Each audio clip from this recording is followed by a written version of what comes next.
Good evening. I am the Sutradhar, which literally means the holder of strings. It has been argued by some scholars that this title establishes my lineage back to the puppeteer, the manipulator of marionettes. But others, equally eminent, have said this string, being an instrument of measurement, actually points to my descent from the carpenter, the prop maker, or the architect.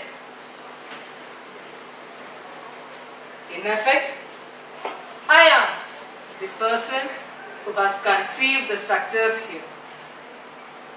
I have designed and consecrated the stage, and I am responsible for the choice of the text. And here I am now to introduce the performance and to ensure that it takes place without any hindrance.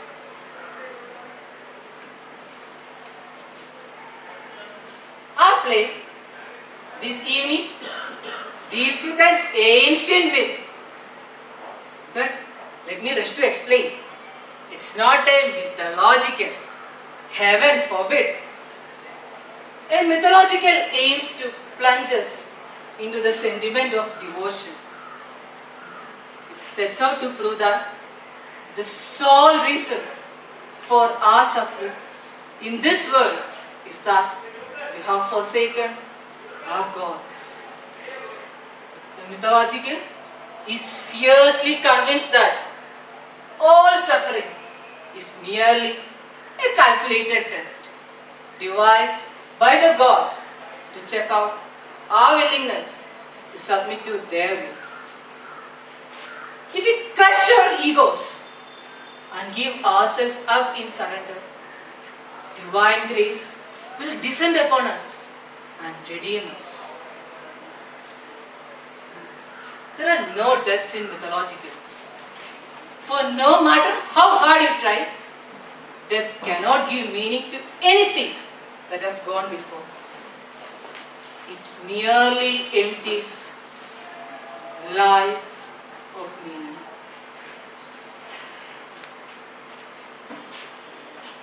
Our play has no gods, and it deals with death. A key element in its plot is the Sanjeevani Vidya, the art of reviving the dead, which promises the release from the limitations of fleeting life. This self is trapped in. Gods and Rakshasas have been killing each other from the beginning of the time for the possession of this sun. Humans have been struggling to master it. Sadly, they aspire to become immortal, but cannot achieve the lucidity necessary to understand eternity. Death eludes definition. Time coils into a loop which reverses the order of old age and youth. Our certainties crumble in front of the stark demands of the heart. We turn to ancient law not because it offers any blinding revelation or hope of consolation, but because it provides fleeting glimpses of the fears and desires which is sleepless within us. It's a good way to get introduced to ourselves. Enough, however, of circumlocution. Let us get on with the play. What is represented here is an inner chamber of King Yayati's palace. King's son, Prince Puru, is returning home after many years of absence. He has successfully completed his education in the hermitage under renowned gurus and is bringing home with him his bride Chitralekha, the princess of Anga. Crowds have started collecting in the palace grounds, eager to see the royal couple. The two must enter this space, and on this bed they must create for themselves the magic kingdom of love, ambition and power. He must sow his seed here and then launch forth on a campaign of victory and death. She must proudly bear on her breast the tooth marks incised by their offspring. Must. Nothing, however, ever happens as it must. What we have in front of us is not a well-charted map, but a network of paths, many of which plunge into the shrubbery and disappear even before we register them. But we must trust the narratives that we have chosen for ourselves. Invent bits if necessary, but go on. We must relive not a saga embedded in books, but a tale orally handed down to us by our grandmothers in lamp-lit corners.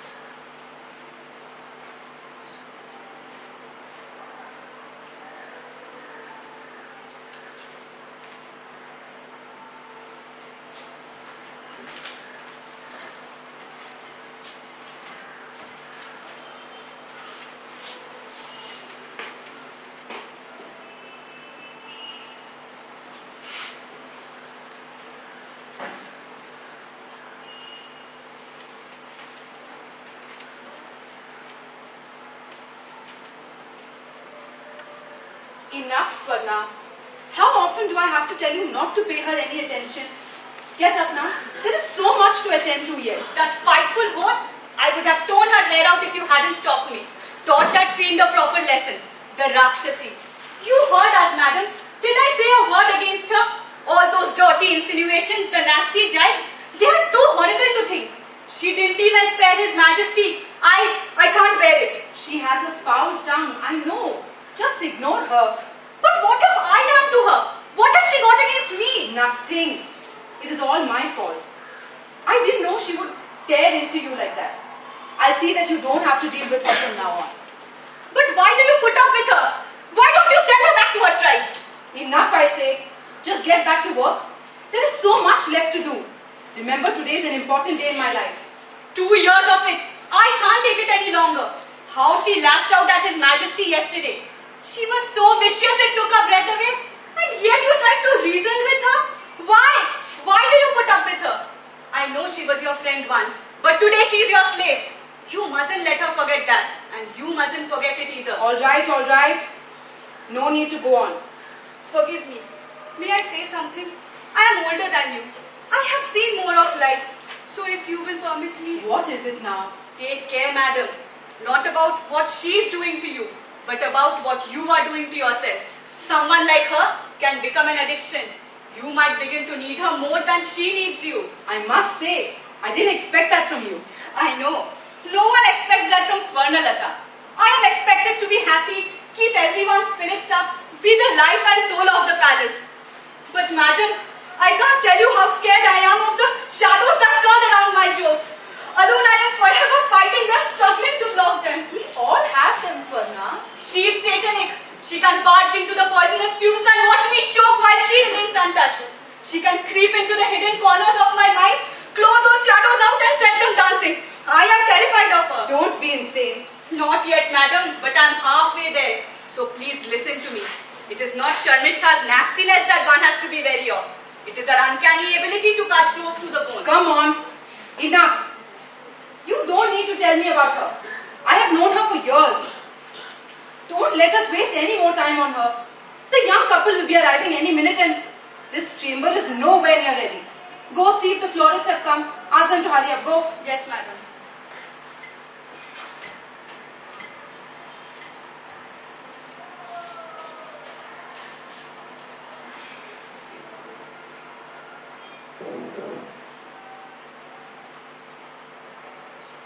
Your Majesty, forgive me for disturbing madam, but I saw the darling maid of your sleeve and rushed in here.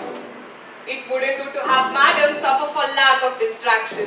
Why do you try so hard at being nasty? I feel sorry for you sometimes. It won't help to Help? I'm afraid I don't know what help madam can possibly mean. I may not be able to provide all that Swarnalata so freely provides. But I feel sorry for you. I have often thought of sending you back home. There is no way you can force me to do so. And this certainly is no way.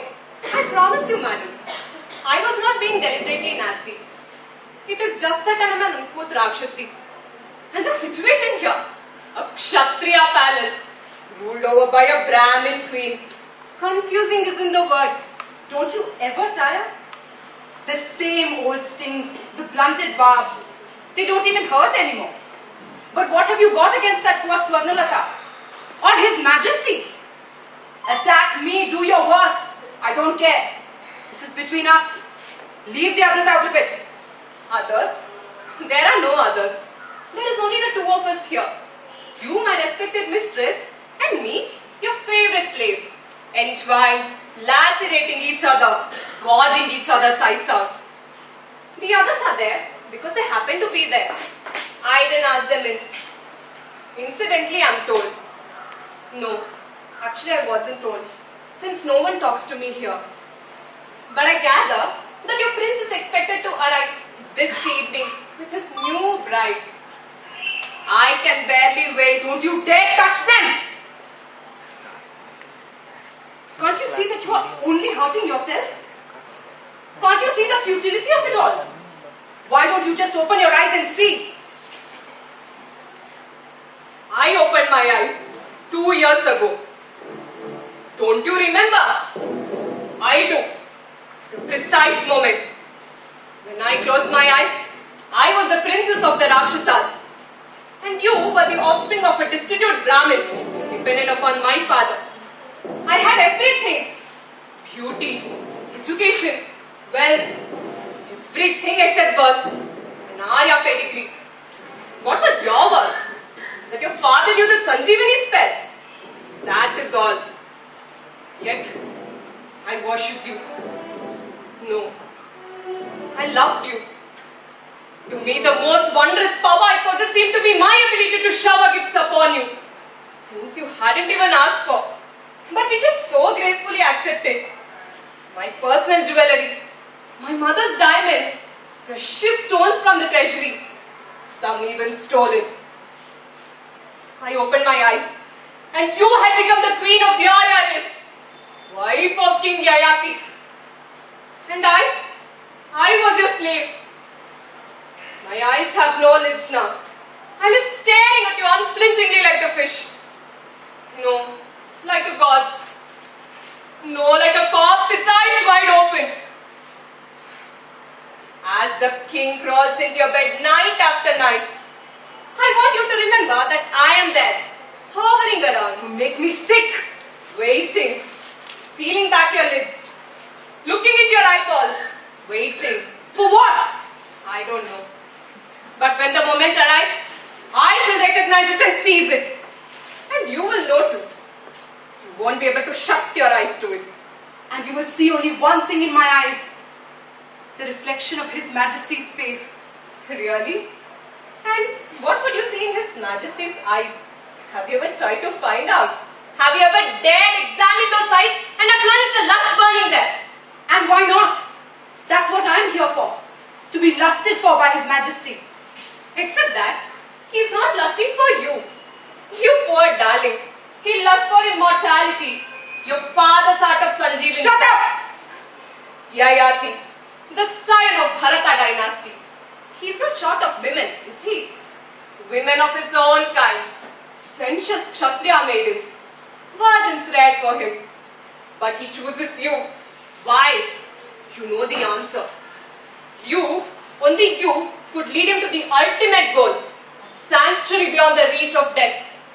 Ah, the joy of turning the funeral fires of one's kinsmen into altars of one's own fire sacrifice. The timeless thrill of it. Like your father, you mean? Who has been fawning over mine for his favors? Precisely. Like my father. So I know that kind intimately, you see, from the inside.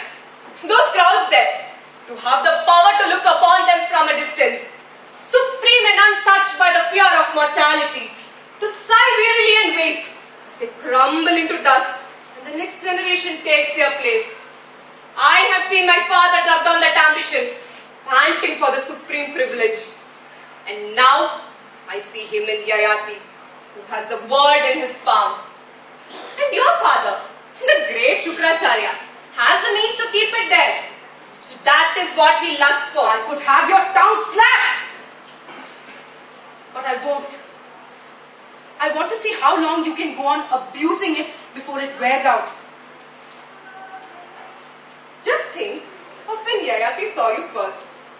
You were in a well covered in mud and filth, scratched, bleeding, your clothes in tatters. You think he fell in love with that spectacle? Fool! He'd have gone away without a second thought. Except that he learned you were Devayani. Devayani, daughter of Shukracharya. And Yayati's manhood raised its head. All he had to do to keep his ban of flying over the world was to plant his flagpole into you. Go on. Go on if it makes you feel better. That's not how it happened, and you know that. I was in the well, crying out for help, frightened, distraught, when I heard someone call. A face peered into the well. I recognized him instantly. I had seen him from far, dreamt of him, and now he was there in flesh and blood. I stared, spellbound. I know how it goes after that. You forgot your despise men. You forgot the oath you had taken after Kacha's betrayal. Never to love a man. It was love at first sight, once again. Yes!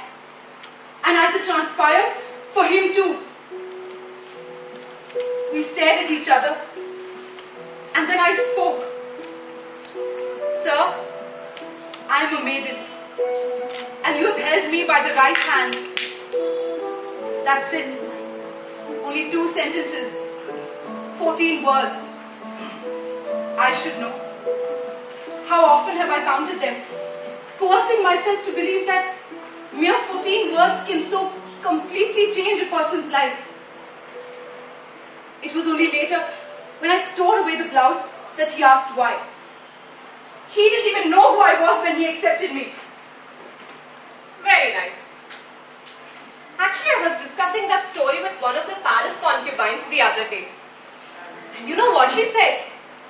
The king was in a hurry to have some quick fun and go, she said.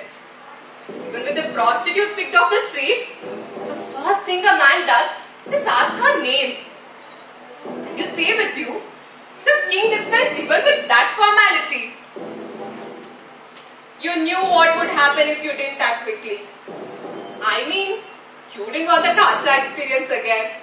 So, while the king was locked in your embrace, you quickly told him that you were Devayani, daughter of etc., etc., etc. Bitch! I'll kill you. I'll feed you to the... Hail, immortal king. What is going on here? I mean, why isn't the chamber ready yet? The queen was in need of some entertainment. Now that His Majesty is here, I hope I may be excused.